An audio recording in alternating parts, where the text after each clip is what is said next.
오늘은 읽은 말씀을 중심으로 해서 성삼위 하나님의 사랑의 편지라는 제목으로 함께 말씀을 나누려고 합니다. 자, 지난 시간에 요한계시록을 시작하며 제가 꼭 기억해야 된다고 말씀드린 것이 있죠. 요한계시록은 어떤 책이라고 말씀드렸죠? 계시, 묵시이면서 예언이면서 편지다 이렇게 말씀드렸죠. 지난주에 제가 묵시가 무엇인지 그리고 예언이 무엇인지를 말씀을 드렸고 오늘은 이제 4절부터 말씀을 통해서 요한계시록은 편지다라는 것을 좀 생각해 보려고 하는데요. 이 세 가지를 기억하면서 요한계시록을 읽어가는 게 왜 중요하냐면 이게 요한계시록 전체를 이해하는데 해석의 틀을 제공하기 때문에 그렇습니다. 요한계시록의 서론이라고 하면 이제 요한계시록 1장 1절부터 8절까지의 말씀을 서론이라고 이야기할 수 있는데 지난 시간에 우리가 이제 앞부분 3절까지의 말씀을 살폈고 4절부터 8절까지의 말씀이 이제 편지, 요한계시록은 편지다 하는 것과 관련된 내용이에요. 그런데 이 부분도 좀 세밀하게 좀 나눠볼 수 있는데요. 4절부터 5절 상반절 말씀까지 어디까지냐면 은혜와 평강이 너희에게 있기를 원하노라 여기까지가 인사말입니다. 그리고 5절 하반절부터 6절 말씀은 송영에 해당하는 내용이에요. 그러니까 즉 하나님을 찬양하는 내용입니다. 짧지만 굉장히 강력하게 하나님을 찬양하는 내용이 5절 하반절부터 6절까지의 내용이라고 이야기할 수 있겠고요. 그리고 7절과 8절은 요한계시록의 주제를 담고 있는 내용이다. 이렇게 이해하시면 되겠습니다. 그러니까 오늘 지금 일부 예배를 설교를 해보니까 원래는 의도가 오늘은 6절까지의 말씀을 살피고 즉 인사말과 송영에 대한 내용들을 다루고 다음 주에 7절과 8절 주제에 관련된 말씀들을 나누면서 이제 서론에 대한 이야기들을 마무리하려고 했는데요. 일부 때 해보니까 오늘 6절까지도 못했어요. 그래서 오늘 5절 상반절 말씀까지 말씀을 나누고 나머지 부분들을 다음 주에 나눌 수 있었으면 좋겠다라고 생각이 됩니다. 자, 요한계시록이 편지다라는 것을 여러분들이 꼭 기억하시면서 오늘 말씀을 시작해 보면 좋겠습니다. 자, 한번 따라해 보시죠. 요한계시록은 묵시이면서 예언이면서 편지다. 자, 요한계시록이 편지라는 것을 생각할 때 기억할 것이 있습니다. 편지인데 굉장히 어려운 편지다. 이렇게 이해하시면 되겠어요. 자, 근데 누구에게 어려운 편지일까요? 누구에게 어려운 편지일까요? 예수님을 그 당시 이 지금 당시 로마 제국 치하잖아요. 그러니까 이 당시 1세기, 2세기 살아가는 고 성도들에게는 안 어려워요. 왜냐하면 성도들에게는 너무 쉬운 내용으로 이 편지가 읽혀질 거예요. 그래야 위로가 되잖아요. 성도들에게는 안 어려워요. 그런데 교회 밖에 예수님을 안 믿는 사람들, 박해와 핍박을 가하고 있는 로마 제국의 사람들에게는 이 내용이 너무 어려운 편지입니다. 왜냐하면 편지를 쉽게 쓰면 안 돼요. 지금 박해와 핍박의 상황 가운데 교회 밖에 지금 핍박을 가하는 사람들에 대한 이야기들, 또 핍박을 당하는 우리들이 어떻게 살아야 되는지에 대한 이야기들을 편지로 써가는데 그 내용을 누구나 알기 쉽게 써버리면 핍박과 박해의 상황들이 더 심해지고 어려워질 거 아닙니까? 그러니까 밖에 사람들은 잘 못 알아듣게 편지를 써야 되고요. 교회 내에 있는 사람들은 누구나 읽어도 이게 이해가 되기 쉽게 내용을 써야 되는 것이 이 요한계시록의 내용이었다는 거예요. 당시 요한이 편지를 쓸 당시의 상황이었다는 겁니다. 그래서 요한이 밖에 사람들이 어렵게 이해하도록 또 내부 사람들은 이해가 쉽도록 하기 위해서 묵시문학의 형태를 사용해서 많은 상징들을 담아서 이 편지를 지금 쓰고 있다, 이렇게 이해하시면 되겠습니다. 자, 그러면 이 편지가 우리들에게는 쉽습니까? 어렵습니까? 쉬워야 되는데 어려워요. 왜 그러죠? 우리가 지금 로마 제국 치하에서 지금 핍박과 박해를 당하면서 신앙생활을 하고 있지 않잖아요. 시대적인 간극이 있어요. 2000년의 시간 간극이 있고요. 배경이 달라요. 그러다 보니까 우리도 이 상징을 이해하는데 너무 어려워요. 당시 성도들은 666 하면 무슨 의미인지 다 알았어요. 이세벨, 바벨론 이런 표현들, 구약에 나오는 여러 상징들을 갖다가 당시 로마 제국의 어떤 상황들이나 또 어떤 인물들에 대해서 그런 표현들로 표현을 하면 다 알아들었어요. 근데 우리는 이해하기가 어려워요. 시대적인 간극이 너무 크기 때문에 그렇죠. 그래서 우리는 연구가 필요하고요.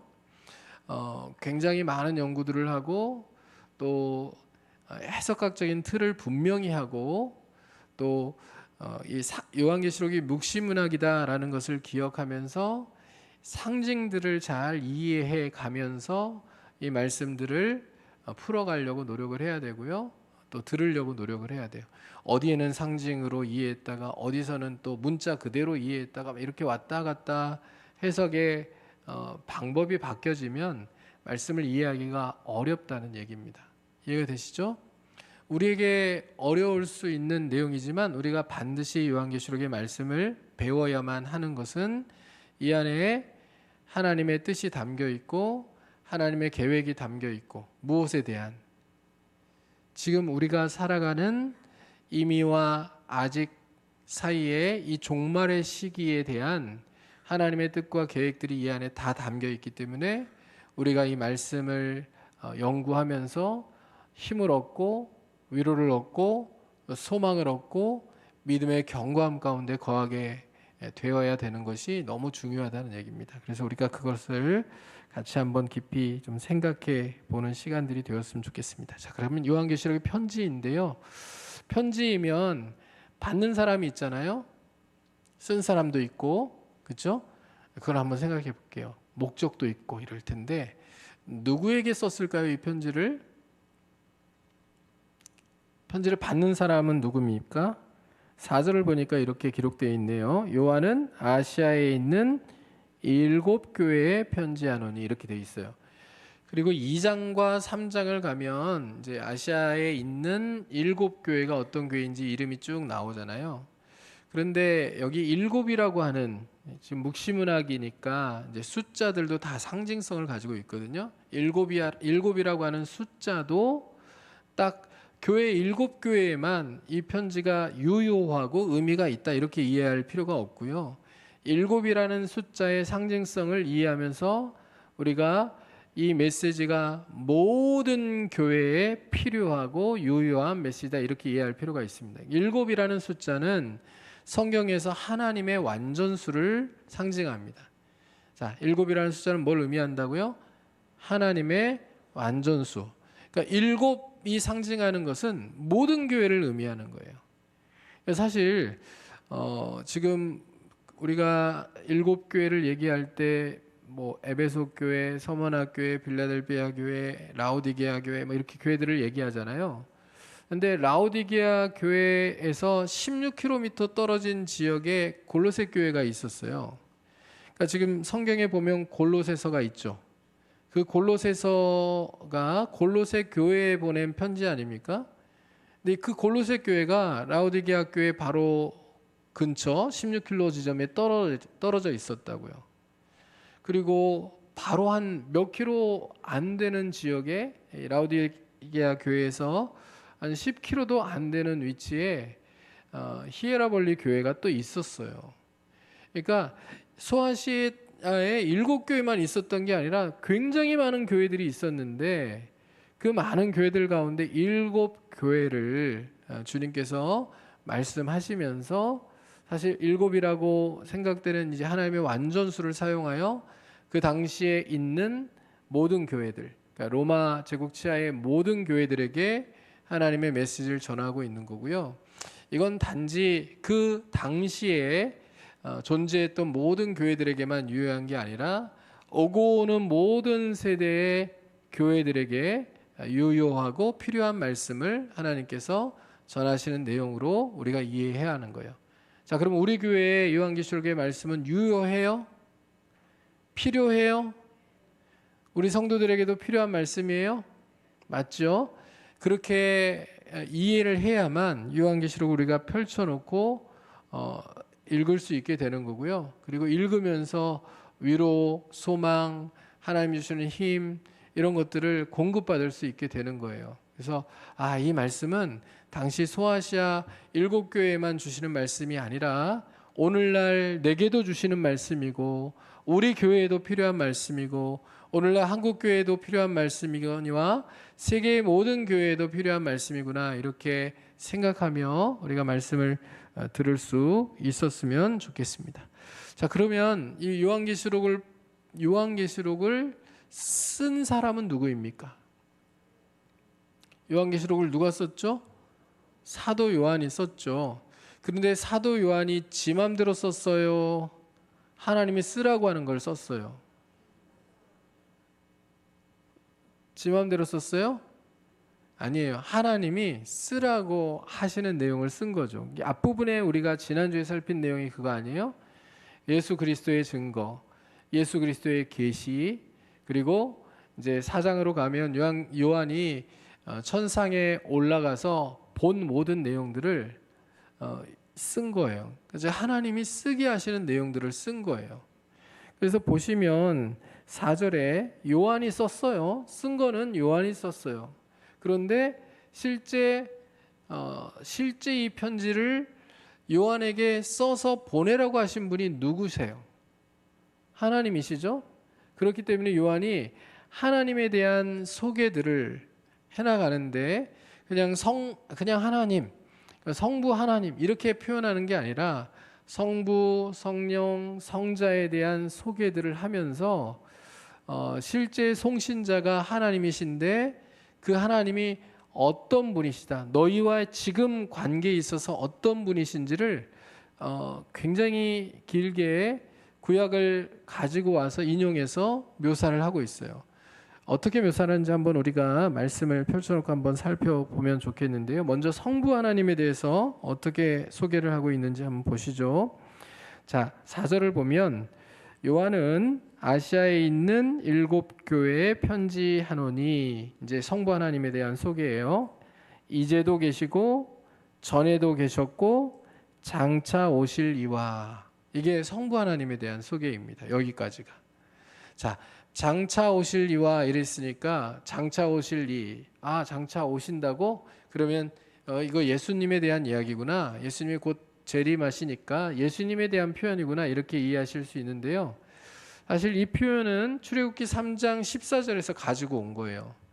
출애굽기 3장을 보면 이제 모세가 불타는 떨기나무 가운데 임재하신 하나님을 만나는 장면이 나오잖아요. 그때 하나님께 물어요. 하나님이 애굽에 가서 내 백성을 건져내라고 얘기하시니까 모세가 하나님께 나를 애굽에 보내신 분이 누구냐고 백성들이 물어보면 내가 하나님의 이름에 대하여 뭐라고 얘기할까요? 이렇게 하나님께 물으니까 하나님이 자신의 이름을 가르쳐 주시죠. 뭐라고 가르쳐 주십니까? 나는 스스로 있는 자다 이렇게 말씀하시거든요. I am who I am 이렇게 얘기하셔요. 이렇게 말씀하시고 히브리어로는 예흐예 아슈에르 예흐예 이렇게 얘기하시거든요. 근데 이것을 이제 요한이 풀어서 지금 성부 하나님에 대한 소개를 하고 있는 거예요. 전에도 계셨고 지금도 계시고 그리고 장차 오실 이, 이렇게 푼 건데요. 제일 중요한 표현은 장차 오실 이라고 하는 표현이에요. 거기에 이렇게 밑줄을 한번 쫙 쳐 보세요. 장차 오실 이. 그러니까 우리말 성경에는 지금 장차 오실 이 이렇게 번역되어 있는데 이것을 원문 그대로를 직역을 하면 어떤 의미냐면 지금도 오고 계시는 분이에요. 지금도 오고 계시는 분이라고 하는 굉장히 역동적인 표현입니다.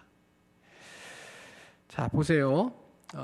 지금 그 로마 제국 치하의 이 교인들이 느끼고 있는 정서는 뭐냐면요. 우리가 지금 고난을 당하고 어려움을 당하는데 굉장히 힘들고 어려운 시간들을 지나고 있는데 우리가 기도해도 하나님이 들으시는 것 같지 않고 우리가 아무리 부르짖어도 하나님이 대답하시는 것 같지 않고 우리가 아무리 고통 중에 우리의 상황을 아뢰어도 하나님이 멀리 계신 것 같고 숨어 계신 것 같은 그런 느낌 때문에 너무너무 힘든 시간들을 보내고 있는 거예요. 실제 길드에 가입하지 않으면, 조합에 가입하지 않으면 장사를 할 수도 없고 먹고 살 수도 없어요. 믿음을 지키려고 하면 쉽지 않은 세상이에요. 오직 황제만 주라고 부를 수 있기 때문에 예수 그리스도를 주라고 부르며 살아가는 인생 자체가 너무나도 힘들어요. 믿음을 지키려면 로마 본토에 살 수도 없고 자꾸 외곽 지역으로 쫓겨나야만 되고요. 사회적인 불이익을 너무나도 많이 감수해야 돼요. 교회로 모인다, 교회로 존재한다, 이게 너무너무 쉽지 않은 거예요. 그런데 하나님은 너무 멀리 계신 것 같아요. 자신들을 그냥 내버려 두시는 것 같아요. 아무리 기도해도 하나님이 대답하시지 않아요. 숨어 계시는 것 같아요. 하나님의 뜻이 뭔지, 계획이 뭔지, 우리가 언제까지 견디면 되는지, 언제까지만 참으면 좋은 날이 오게 되는지 말씀해 주시면 너무 좋겠는데 하나님이 느껴지지 않아서 너무 힘들어요. 유혹을 이겨내기도 힘들고 또 핍박과 박해를 견뎌내기도 힘들어요. 그런 상황 가운데서 요한이 성부 하나님에 대해서 표현하는 거예요. 이제도 계시고, 하나님 지금 계신다고요? 안 계신다고요? 지금도 계신다고요. 이제도 계시고 전에도 계셨고, 그렇죠? 전에도 너희를 사랑하셔서 너희를 구원해 내셨고 지금도 너희와 함께 하시고, 그리고 어떤 분이라고요? 장차 오실 이. 어떤 표현이라고요? 지금도 오고 계시는 분. 어디로 오고 계셔요? 우리의 고난을 당하고 있는 삶의 한복판으로, 우리의 인생의 어려운 순간 그 한가운데로 지금도 오고 계시는 분. 오셔서 하나님이 하실 일이 뭐예요? 어려움을 당한 성도들을 위로하고 그들을 돌보시고 지키시고, 이 다음에 이제 인사말에는 결국 하나님이 주시는 것은 은혜와 평강을 주시는 거예요. 여러분, 우리 인생도 그렇죠. 우리도 삶을 살아가면서 힘들고 어려운 시간들을 지나갑니다. 우리에게 예수를 믿는다고 힘들고 어려운 시간들이 면제가 되는 게 아니에요. 우리 가운데는 병 때문에 힘들어하고 아파하는 분들도 계시고요. 예기치 않은 사고로 고통 가운데 넘어져서 왜 내가 이런 일들을 겪어야 되는지, 안 그래도 힘들고 어려운 시간들을 살아가고 있는데 엎친 데 덮친 격으로 내가 왜 이렇게까지 어려움을 느끼고 고통을 겪으며 정말 난감한 인생을 살아야 되는지, 그것으로 인하여 눈물이 마르지 않는 분이 계시잖아요. 삶의 순간순간 하나님 앞에 도움을 구하고 은혜를 구하는데 하나님의 응답이 없어요. 언제까지 내가 견디고 언제까지 하나님을 바라고 소망을 두면 되는지 하나님이 말씀해 주시면 좋겠는데 딱 말씀해 주시는 게 없어요. 그냥 하나님의 때, 하나님의 방법으로 하나님이 우리의 인생의 문제를 해결해 주실 때까지 그냥 마냥 믿음을 가지고 기다려야 되는 게 우리의 인생이잖아요. 힘들어요. 그런 우리들에게도 좀 요한이 어떻게 하나님에 대해서 말씀하고 있는 겁니까? 하나님 우리를 사랑하셔서 우리를 구원해 내셨고 지금도 우리와 함께하고 계시고, 또 어떤 분이에요? 우리 인생의 문제를 못 본 척하고 우리에게서 멀리 떨어져 계시고 숨어 계신 분이 아니라 지금도 우리 인생의 문제 한가운데로 찾아오셔서 우리를 돌보시고 위로하시고 우리에게 은혜와 평강을 주시는 분이라고 지금 요한이 하나님을 소개하는 거예요. 여러분, 이 성부 하나님이 지금도 우리를 찾아오시는 분이시라는 것을 생각하면서 여러분, 그 하나님이 주실 은혜와 평강을 기대하며 살아가는 하나님의 백성들이 되실 수 있기를 주님의 이름으로 축원합니다. 아무리 어려운 시간들을 지나고 있어도 하나님이 멀리 계신 것 같고 숨어 계신 것 같다고 느껴질지라도 그건 우리 느낌일 뿐이지, 절대 하나님이 숨어 계시고 멀리 계셔서 우리 인생을 모른 척 하시는 분이 아니시라, 이제도 계시고 전에도 계셨고 지금도 우리의 삶의 문제에 함께 하셔서 찾아오시는 분이시라는 것을 기억하면서 힘을 얻는, 또 소망을 잃지 않는 하나님의 백성들 다 되실 수 있기를 주님의 이름으로 축복합니다. 두 번째, 요한이 이제 성령에 대한 소개를 하는데요. 4절을 보면 성부 하나님에 대해서 이제도 계시고 전에도 계셨고 장차 오실리라고 소개한 다음에 성령 하나님에 대해서 그의 보좌 앞에 있는 7 영과 이렇게 성령 하나님에 대해서 표현을 해요. 근데 여러분, 하나님의 보좌 앞에 있는 7 영, 그러니까 7 영이라는 것은 아까 우리가 숫자를 배웠잖아요. 7은 어떤 숫자라고 그랬죠? 하나님의 완전수라고 배웠죠. 그러면 여기에 7 영은 0이 7이라는 얘기일까요? 완전한 0이라는 얘기일까요? 완전한 0에 대한 이야기예요. 완전한 0은 인간의 0일 수 있나요? 아니죠. 완전한 0은 성령을 가리켜요. 근데 이 말씀도 어디서 가져온 거냐면 구약의 스가랴서 4장의 말씀을 인용한 거예요. 스가랴서 4장 2절의 말씀을 보면 순금 등잔대 위에 7 등잔이라는 표현이 나와요. 그러니까 여러분, 이제 메노라라고 불리는 그 등대를 아시죠? 그렇죠? 여기에 이제 7 등잔이 있는데 7 등잔이 의미하는 것이 성령이에요. 7 등잔이 하는 역할이 뭡니까? 불을 밝히는 거죠. 비추는 역할이에요. 밝히는 역할이거든요. 그러니까 그것을 성령을 의미한다, 이렇게 이해를 해요. 그러니까 스가랴서 4장 말씀을 가지고 왔는데, 스가랴서 4장 말씀은 어떤 배경이냐면요, 스가랴 선지자가 사역할 때 그때 이스라엘의 총독으로 스룹바벨이라고 하는 사람이 와서 무엇을 하냐면 성전을 재건합니다. 근데 성전을 재건하는데 방해가 너무 심해요. 주변에 많은 민족들, 주변의 사람들이 반대를 너무 심하게 하고 회방을 하니까 성전 재건이 너무 어려운 거예요. 성전 재건을 할 수가 없어요. 그런데 스가랴가 환상 중에 하늘의 성전이 완성되는 장면을 봐요. 그리고 천사에게 물어요. 어떻게 이 성전이 재건될 수 있는지 그 이유를 물어보니까 천사가 뭐라고 대답하냐면 우리가 잘 아는 말씀이에요. 스가랴 4장 6절의 말씀 같이 한번 읽어볼게요. 그가 내게 대답하여 이르되 여호와께서 스룹바벨에게 하신 말씀이 이러하니라. 만군의 여호와께서 말씀하시되 이는 힘으로 되지 아니하며 능으로 되지 아니하고 오직 나의 영으로 되느니라. 아멘. 여러분, 우리 잘 아는 말씀이죠? 많이 들은 말씀이고 많이 암송하고 있는 말씀이잖아요. 근데 이게 어디서 나온 말씀이냐, 어떤 걸 배경으로 하고 있냐면 아까 그 배경이에요. 성전을 재건하려고 하는데 회방하는 사람이 너무 많아요. 힘들어요. 이게 불가능해 보여요. 사람의 힘과 사람의 능력으로 이거 못 감당하겠는 거예요.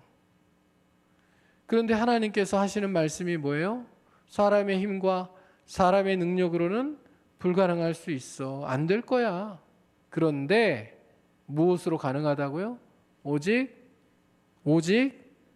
나의 영으로, 하나님의 영으로 된다는 거예요. 성전이 세워지는 것, 성전이 성전다워지는 것, 성전이 완성되는 것, 인간의 힘과 능력으로 되는 게 아니라 오직 성령으로 되는 거예요. 당시 소아시아의 상황을 한번 다시 생각해 보죠. 교회들이 무너질 위기에 놓여 있어요. 많은 핍박들이 있어요. 그 앞에서 믿음을 지키는 게 힘들어요. 많은 유혹들이 있어요. 예수만 주라고 부르는 것을 포기하면 로마 제국 안에서 누릴 수 있는 많은 혜택들이 있어요. 유혹이에요. 그 유혹 앞에서 무너지는 사람들, 환난과 핍박 앞에서 무너져 내리는 사람들 때문에 교회가 무너져 내릴 수 있는 위기의 상황들이에요. 교회가 어떻게 세워질까요? 교회가 어떻게 교회다워질 수 있을까요? 교회가 어떻게 하나님이 기뻐하시는 교회로 든든히 설 수 있을까요? 인간적으로 볼 때는 불가능해 보여요. 사람의 힘으로, 사람의 능력으로 안 될 것 같아요. 그런데 교회가 교회다워지는 것, 성도가 성도다워지는 것, 교회가 환난과 핍박 가운데서도 하나님이 기뻐하시는 공동체로 세워지는 것, 사람의 힘과 능력으로는 안 되는데 오직 성령으로 가능하다는 얘기예요. 믿으세요? 한국 교회가 어렵다고 하죠. 지금 전도 안 된다고 하죠. 교회가 내리막길을 걷고 있다고 하고 교인 수가 계속 줄어들고 있다고 하고 다음 세대는 더 심각하다고 얘기하죠. 사람의 힘과 사람의 능력으로 안 될 수 있어요. 그러나 교회가 교회되는 것, 교회가 세워지는 것, 교회 공동체가 힘있게 하나님의 나라를 세워가는 것 오직 성령으로 가능할 줄 믿습니다. 그러니까 우리 교회도 마찬가지예요. 여러분, 온 교인들이 하나님의 성령으로 충만하고 온 교인들이 성령의 인도하심을 바라고 그렇게 자기의 삶을 성령께 주도권을 내어드리면서 내가 온전한 교회 되기를, 하나님이 성전 삼은 내가 하나님이 기뻐하시는 성전이 되기를 사모하며 그렇게 성령의 주도권을 인정하면서 따라가면 여러분, 우리 한 사람 한 사람이 하나님이 기뻐하시는 성전으로 서게 될 거고요. 또 우리 한 사람 한 사람이 모인 이 공동체가 시대적 상황을 뛰어넘어서 하나님이 기뻐하시는 교회 공동체로 세워져서 지역사회뿐만 아니라 온 세상에 영향을 주고 빛과 소금의 역할을 감당할 수 있는 복된 교회로 든든히 설 수 있게 되리라고 믿습니다. 이게 성령의 사역인 거예요. 그러니까 당시 교회에 어떻게 위로를 주고 있는 겁니까? 걱정하지 마. 두려워하지 마. 성령님이 계시잖아. 성령님이 너희를 도우실 거야. 너희 마음을 충만하게 하실 거야. 큰 유혹 가운데서 너희들이 무너져 내리지 않도록 지켜주실 거야. 환난과 핍박 가운데서도 너희들이 믿음을 잃지 않도록 보호해 주실 거야. 그러니 걱정하지 마. 교회는 성령이 세워가시는 거야. 성령을 의지하면 돼. 성령의 충만함으로 너희들이 무장되어 있으면 돼. 이렇게 위로하고 있는 거예요. 자, 성부 하나님에 대한 소개를 했고 성령 하나님에 대한 소개를 했으면 그 다음에 이제 누구에 대한 소개가 나와야 돼요? 성자 예수 그리스도에 대한 소개가 나와야 되죠. 자, 1장 5절 상반절 말씀을 같이 한번 볼게요. 같이 읽습니다. 또 충성된 증인으로 죽은 자들 가운데서 먼저 나시고 땅의 임금들의 머리가 되신 예수 그리스도로 말미암아 은혜와 평강이 너에게 있기를 원하노라. 여러분, 예수님에 대한 소개는 세 가지로 나와요. 근데 성경을 연구하면서 정말 놀라운 것은 요한이 단 한 구절도 자기 마음대로 쓴 구절이 없어요. 다 구약 성경을 가지고 와서 지금 성부 하나님에 대한 소개, 성령 하나님에 대한 소개, 성자 예수님에 대한 소개들을 하는 거예요. 자, 성자 예수님에 대한 소개는 세 가지로 나오는데 예수님에 대한 소개는 시편 89편 27절과 37절 말씀에서 예수님에 대한 소개를 가지고 와요. 첫 번째 소개가 뭐냐면 충성된 증인이라는 거예요. 예수 그리스도는 충성된 증인이다. 37절에 이 시편 89편 37절의 증인이라는 단어를 가지고 와서 예수 그리스도에 대한 소개를 하는데 충성된 증인이라고 소개를 해요. 증인이신데 어떤 증인이요? 충성된 증인. 단지 말로만 하는 증인이 아니라 목숨으로 증언하는 증인. 하나님이 성경에서 말씀하신 모든 내용들을 순종하여 지키실 뿐만 아니라 증언하시는데 단지 말로만 증언하시는 게 아니라 자기 생명을 가지고 증언하신 증인, 충성된 증인 예수 그리스도를 그렇게 소개하고 있는 거예요. 여러분, 증인은 예수 그리스도의 모습을 통해서 우리가 알 수 있는 게 뭐예요? 증인은 말로만 하는 게 아니라 목숨을 걸 수 있어야 진짜 증인이다. 여기 증인이라는 단어에서 순교자라는 단어가 나오는 거예요. 예수 그리스도는 자기 목숨을 통하여서 하나님의 약속을, 말씀을 증언하신 충성된 증인이다. 이렇게 소개를 하고 있고요. 두 번째 예수님에 대한 소개는요. 27절 시편 89편 27절에 나오는 장자라는 단어를 가지고 예수님에 대한 소개를 하는데 어떻게 소개를 합니까? 죽은 자들 가운데서 먼저 나신 분이라고 예수님에 대한 소개를 해요. 예수님은 십자가에서 죽기만 하신 게 아니에요. 예수님이 십자가에서 우리를 대신하여 죽기만 하셨으면 여러분 우리가 예수 믿을 필요 없어요. 예수 믿는 우리가 세상에서 제일 불쌍한 자일지도 몰라요. 여러분 부활이 있어야 예수님의 사역이 완성이 되고 우리가 예수 믿을 이유가 온전해지는 거예요. 그렇죠? 예수님이 십자가에서 우리를 대신하여 죽고 부활하지 않으셨으면 우리가 예수를 믿을 이유가 없어요. 사도 바울이 얘기하잖아요. 예수의 부활이 있으면 우리가 예수 믿는 게 다 헛것이라고요. 예수의 부활이 없으면 다 헛것이라고요. 예수님이 사망의 권세를 깨뜨리고 부활하셨기 때문에 우리가 예수님을 믿다 환난을 당하고 핍박을 당하고 믿음을 지키다가 죽을지언정 예수님이 부활하신 것처럼 다시 부활할 소망을 가지고 살아갈 수 있는 건데 예수님이 죽고 끝났으면 우리에게 그런 소망이 있을 수가 없잖아요. 그래서 당시 박해를 당하고 환난을 당하고 있는 성도들에게 예수님에 대한 소개를 이렇게 하는 거예요. 죽은 자들 가운데서 가장 먼저 나신 분이다. 그러니까 우리가 지금 환난과 핍박을 당하고 있지만 그러나 우리가 도달해야 되는 그 지점이 최악의 상황이라고 할지라도 그 상황은 죽음뿐이지 않느냐. 근데 우리는 어떤 존재라고요? 예수님이 부활하신 것처럼 다시 부활할 자라는 것을 의미하는 거예요. 그러니까 어떻게 하라는 거예요? 두려워하지 말라는 거예요. 죽음에 대하여 믿음을 지키다가 환난과 박해 가운데서 우리가 죽을지언정 두려워할 필요가 없다는 거예요. 왜요? 주님이 부활하신 것처럼 우리도 부활할 것이기 때문에.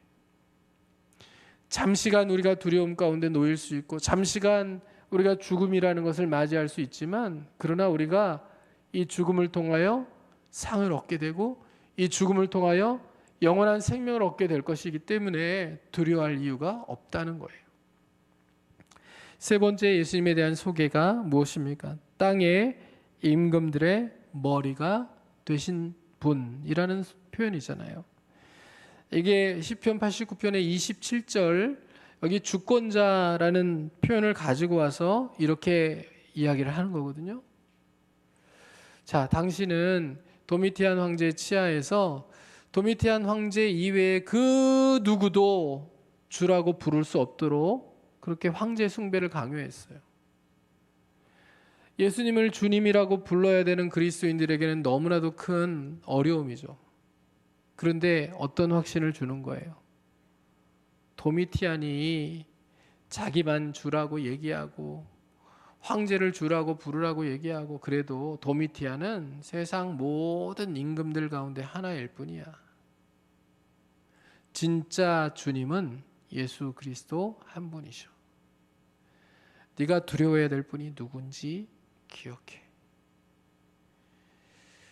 세상 모든 임금들 가운데 하나인 도미티안 황제를 두려워하며 살 건지 그 모든 임금들의 머리가 되시는 세상 모든 역사의 주권자이시고 우리 인생의 주권자이신 예수 그리스도를 두려워하며 살 것인지 선택해야 돼. 그 얘기인 거예요. 여러분, 황제를 두려워하지 않을 수 없는 시대를 살아가는 성도들에게 지금 요한이 예수 그리스도에 대한 소개를 통하여 무엇을 말하고 있는 거예요? 믿음의 견고함, 확신, 그리고 황제보다 크신 주님께서 은혜와 평강을 너에게 주시는 것, 그것을 기억하며 살라고 격려하는 거예요. 위로하는 거예요. 힘을 북돋아 주는 거예요. 여러분, 우리가 세상을 살아가면요, 우리를 위협하는 것들이 있죠. 때론 낙심케 하는 것들이 있죠. 우리의 믿음을 순간 무너뜨려 버리는 것들이 되게 많이 있죠. 근데 그때마다 우리 주님이 세상 모든 임금들의 머리가 되신다. 주님만이 진짜 주인이시다. 내 삶의 유일한 주권자, 내 삶의 유일한 주일은 예수 그리스도 한 분이시다. 이것을 기억하면서 우리의 믿음을 견고하게 하여 오직 주님만 섬기고 주님을 따르며 주님께서 우리에게 더하여 주시는 은혜와 평강을 누리며 살아가는 하나님의 백성들이 다 될 수 있기를 주님의 이름으로 축복합니다. 여러분, 이렇게 성부, 성자, 성령 하나님을 전부 구약에서 인용하여 소개를 하고 있잖아요. 이렇게 요한계시록 전체는 구약의 모든 말씀들을 가져와서 인용함으로 풀어가고 있다는 것을 우리가 기억할 필요가 있습니다. 제가 지난주에 이단을 구별하는 방법을 말씀드렸죠. 이단들이 뭘 장황하게 막 그럴듯하게 이야기하면 딱 전곡을 찌르면서 뭘 얘기하라고요? 그 말씀은 구약에 어디서 가져온 거야? 이렇게 물어보면 된다고요. 이해가 되시죠? 자, 이렇게 지금 예수님에 대한 소개, 성령님에 대한 소개, 하나님에 대한 소개 다 구약에서 가져오잖아요. 그러니까 이단들이 요한계시록을 가지고 해석할 때 지 맘대로 해석하거든요. 짜맞추기 하거든요. 그때마다 딱 전곡을 찌르면서 물어보세요. 그 말씀은 구약에 어디에서 가져온 말씀이야? 딱 한번 물어보세요. 대답 못할 거예요. 우리도 요한계시록 해석에 가면서 요한이 계시록을 기록할 때 사용했던 방법 그대로 구약의 말씀들을 연구하면서 그 말씀들을 가지고 와서 요한계시록을 해석해 가야 한다는 것을 잊어버리지 않을 수 있기를 주님의 이름으로 부탁을 드립니다. 자, 숫자들이 나오고 뭐 상징들이 나올 때마다 구약에 어디에 있지? 이건 무엇을 의미하는 거지? 여러분, 꿈을 꾸면서 해석하지 마시고 구약 성경을 펼쳐놓고 읽으면서 그 상징들을 해석해내려고 노력할 수 있는 하나님의 사람들이 되실 수 있기를 부탁을 드립니다. 자, 그러면 성삼위 하나님이 교회를 위해서 행하시는 일이 무엇일까요? 인사말이지만 그 인사말에 하나님이 행하시는 일이 무엇인지가 드러나요. 여기를 보면 5절에 읽어볼게요. 또 충성된 증인으로 죽은 자들 가운데에서 먼저 나시고 땅의 임금들의 머리가 되신 예수 그리스도로 말미암아. 요 앞에는 이제 성부 하나님과 성령 하나님에 대한 소개가 나오잖아요. 다 연결해서 읽어야 되고요. 말미암아 은혜와 평강이 너희에게 있기를 원하노라, 이렇게 말씀하고 있는데, 사실 이것은 인사말이긴 하지만 그러나 하나님의 마음을 담아요. 그래서 제가 오늘 말씀의 제목을 성삼위 하나님의 사랑의 편지라고 쓴 거예요. 하나님의 마음이에요. 은혜와 평강을 주시기를 원하시는 게 하나님의 마음이에요. 교회가 환난과 핍박을 당하고 있어요. 성도들이 어려움을 겪고 있어요. 큰 유혹 앞에서, 박해 앞에서 지금 굉장히 힘든 시간들을 지나가고 있는데 하나님이 주시려고 하는 것은 은혜와 평강을 교회에게, 성도들에게 주시기를 원하시는 거예요. 그 은혜가 뭔지, 평강이 뭔지 우리가 알아야 되잖아요. 자, 은혜는 이제 헬라어로 카리스라고 하는 단어인데요. 이게 구약 성경의 용어로는 헤세드라고 이야기할 수 있어요. 우리가 이미 헤세드를 잘 배웠잖아요. 자격이 없는 사람들에게 은혜를 베풀어 줘야 되는 이유가 없음에도 불구하고 은혜를 베풀어 주는 것, 선대하는 것, 이것을 헤세드라고 얘기해요. 카리스라고 얘기하거든요. 조건 없는 사랑이죠. 이게 하나님이 하나님의 백성을 대하시는 방식이에요. 자격이 있어서 충분히 하나님의 은혜를 받을 만한 그런 능력이 있어서, 어떤 조건이 있어서가 아니라 무조건적으로 하나님이 우리를 사랑하시기 때문에 그저 우리에게 베풀어 주시는, 우리에게 선대하시는, 그것이 바로 이 카리스, 헤세드를 의미하는 거예요. 그 다음에 나오는 평강이라고 하는 것은요, 그냥 우리 인생에 아무 일도 일어나지 않아서 아프지 않고 사고 없고 먹고 사는 게 아무 문제 없고, 그 다음에 속썩이는 누구도 없고, 인간관계에 어려움도 생겨나지 않아서 내 마음이 평안한 것, 마음의 고요함이 있는 것, 이것을 의미하는 게 아니고, 에이레네라고 하는 이 단어는 천지가 흔들리고 하늘이 무너지고 땅이 갈라져 우리를 삼키려고 하는 그런 엄청난 위기의 상황 가운데서도 하나님과의 관계가 흔들리지 않기 때문에, 하나님과의 관계가 분명하고 든든하기 때문에 우리 속에서 일어나는 평안함을 의미하는 거예요. 아니, 시끄러워요. 내 주변이 너무 시끄럽고 복잡하고 내가 신경 써서 마음이 상할 만한 그런 일들이 내 주변에 너무너무 많음에도 불구하고 하나님 나를 사랑하셔. 하나님 지금도 나와 함께 하셔. 하나님 지금도 내 삶의 문제를 해결하기 위해서 나에게로 오고 계시는 중이야. 이것을 믿기 때문에 그 하나님의 사랑과 하나님의 일하심을 기대하기 때문에 내 안에서 일어나는 평안함, 이게 에이레네예요. 근데 이게 둘이 관계가 있어요. 성경이 말하는 이 평강은 오직 은혜로만 우리에게 주어지는 겁니다. 오직 은혜로만 우리에게 주어져요. 그래서 매츠거라고 하는 학자가 뭐라고 얘기하냐면, 하나님의 백성이 평안을 누릴 수 있는 것은 오직 하나님의 은혜 때문이다, 이렇게 얘기하거든요. 맞죠, 여러분? 하나님이 우리를 무조건적인 사랑으로 구원해 내셨잖아요. 그렇죠? 우리를 예수 그리스도의 십자가를 통하여 구원해 내셔서 하나님의 자녀 삼으셨잖아요. 이게 하나님이 우리에게 주신 은혜예요. 헤세드예요. 그런데 이 헤세드 때문에 우리가 하나님께 또 다른 은혜를 구하며 살아갈 수 있어요. 자기 아들까지도 우리를 위하여 내어주신 하나님이시기 때문에, 나를 그만큼 사랑하시는 분이시기 때문에 내가 내 삶의 현실을 견디고 이기기 위하여 그 시기에 필요한 은혜를 하나님 앞에 구하면 하나님께서 또 그 필요한 은혜들을 우리에게 공급해 주신다는 거잖아요.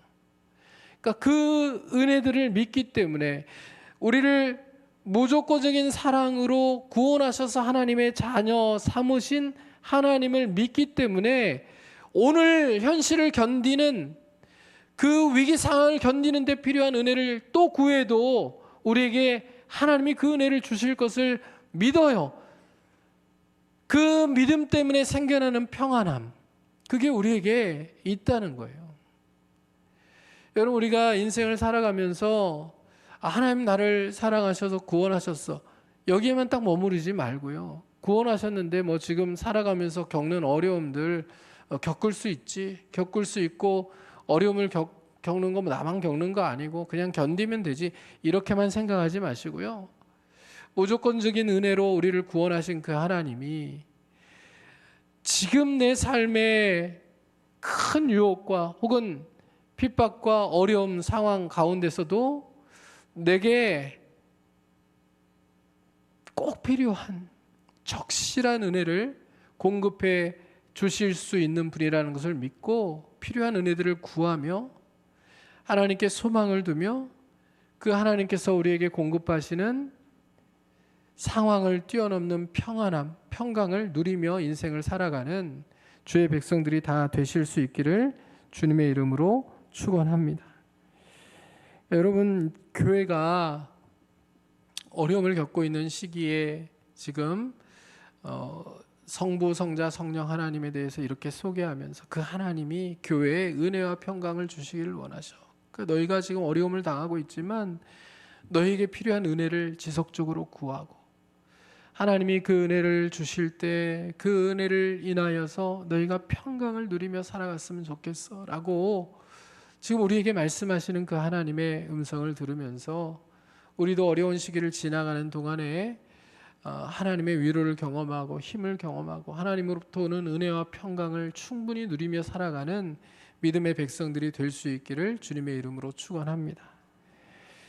자, 오늘 여기까지 생각하고 마치고요. 다음 주에 정말 자격 없는 사람들을 사랑하셔서 은혜와 평강을 공급해 주시는 하나님, 그 하나님이 은혜와 평강을 주신 이유가 뭐고 목적이 무엇인지 살펴보고 그 다음에 주제가 되는 7, 8절 말씀들을 생각하고 우리가 서론 부분, 프롤로그 부분을 마쳤으면 좋겠습니다. 자, 오늘 말씀을 여러분 기억하시면서 하나님 앞에 하나님 내게 필요한 은혜와 평강을 공급해 주세요. 내가 성부 하나님 이전에도 계셨고 지금도 계시고 지금도 내게로 오고 계시는 분, 또 내 힘과 능력으로는 안 되지만 성령으로 내 삶을 일으켜 세우실 분, 그리고 충성된 증인으로 나를 위해 죽으시고 또 부활하시고 그리고 우리 가운데 지금도 우리 인생의 주권자로 역사하시는 예수 그리스도를 인한 그 은혜와 평강들을 내 삶에서 누리며 살아갈 수 있도록 도와달라고 하나님 앞에 그렇게 구하며 한 주간 동안도 하나님 주시는 은혜와 평강을 충만하게 누리며 살아가는 믿음의 백성들 다 되실 수 있기를 주님의 이름으로 축복합니다.